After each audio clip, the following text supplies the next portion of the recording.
Okay, nilipomaliza chuo mimi nilikuwa sitaki kufanya CPA hata siku moja. Yaani sikuwa nikitaka kufanya CPA. Niliamini kwamba naweza nikaendelea kufanya kazi zangu bila kuwa CPA. Yaani sikuwa nikiona kama kuna ulazima wa kufanya CPA.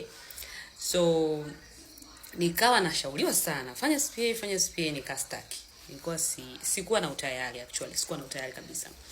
So nimeenda sasa baadaye mimi nimeanza na family business. Katika hizo biashara nikajikuta tuna wahasibu ambao tumewaajiri, outsource huko nje.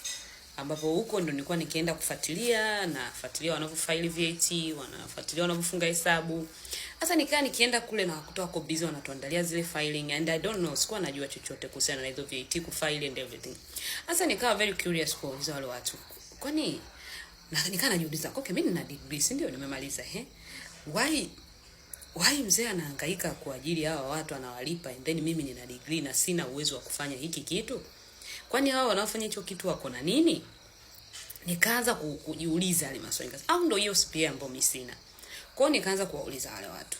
Hivi ili nije niwe na sasa mimi nikawaza pakubwa zaidi. Ili nije niwe na kampuni ambayo inafanya hivi vitu ambavyo mnafanya nyinyi, natakiwa niwe na nini? Ndio akaniambia natakiwa uje ufanye mitihani ya CPA, baadaye uje uwe SPA, ndio uje ufungue hizo accounting firm hivyo. Kwa hivyo niambia vile nikaa nimependa that idea. Lakini nikaona okay, kumbe kuna ulazima wa mimi kuja kufanya hizi CPA.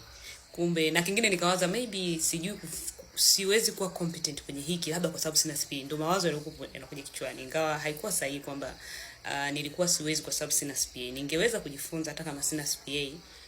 Ingawa kama ninataka kuja kufungua accounting firm, ninatakiwa niwe na CPA. So ile curiosity ile ndio iliyonisukuma mpaka nikaenda kufanya mitihani ya CPA na kujifunza zaidi. So tunapokuwa sehemu ukikutana na jambo hulijue, kuwa curious to learn, curious to ask.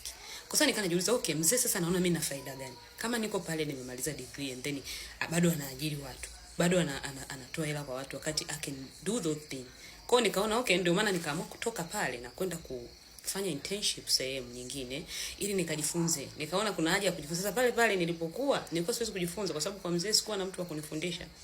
Na ndo nature kampuni nyingi unajikuta hakuna mwingine wa kukufundisha. Mimi pale ndo naonekana tena ndo msomi. Kwa hiyo sasa mimi mwenyewe msomi sikuwa najua practice. Kwa sababu sijashinda kwenye industry, kwa hiyo sijui vitu vinaendaje. Kwa hiyo nikaona kuna haja ya mimi kuanzia chini ili niende nikajifunze. Kwa hiyo ndio maana nikawa tayari kwenda kuanza kujitolea. Kule nilikuambia nilijitolea bila kulipwa chochote na nilikuwa willing kujitolea. Ndio kutoka huko nikaja kupata kibarua changu cha kwanza, kuendelea huko na kuendelea kujifunza na kuendelea kupata ujuzi. Sasa baadaye ndo nikaa na uwezo sasa kwamba ili uweze kushauri hata biashara, uweze kushauri vizuri hata kama ni biashara za familia, lazima na wewe unavijua. Kwa kuna muda tuna drop, unaanzia chini kabisa ili tu ukipata unachokitaka. Mimi nilianzia chini kabisa kwa sababu nilijiona kabisa ninahitaji kuzijua kazi, ninahitaji kujifunza, ninahitaji kukaa chini ya mentorship, ninahitaji kukaa chini ya watu ambao watani guide. Ningeendelea kungangana kwenye biashara za familia, bado nisingekuwa najua, yani nisingeweza kujua kwa sababu sikuwa na mtu ambaye angeweza kuniguide. Na ili niweze kuisaidia familia vizuri, lazima niwe competent enough ili hata nikitoa ushauri wangu katika biashara uwe mshauri ambao unaweza ukawa una manufaa na unaweza ukasaidia. Na kiukweli nilipotoka kule nikawa sasa nimejua baadhi ya vitu, kwa hiyo na mimi nikawa natoa ushauri na narekebisha baadhi ya vitu ambavyo vilikuwa vifanyi vizuri. Kwa hiyo ndio ilinisukuma. The curiosity, always ninakuwa na curiosity. Kwa nini kile kitu yule anafanya afu mimi sikijui, afu naona kabisa elimu alionao na mimi ndo ninayo. Yaani kwa nini sijui? Kwa hiyo ninahisi hapa kuna gap. Gap hiyo naifunga vipi?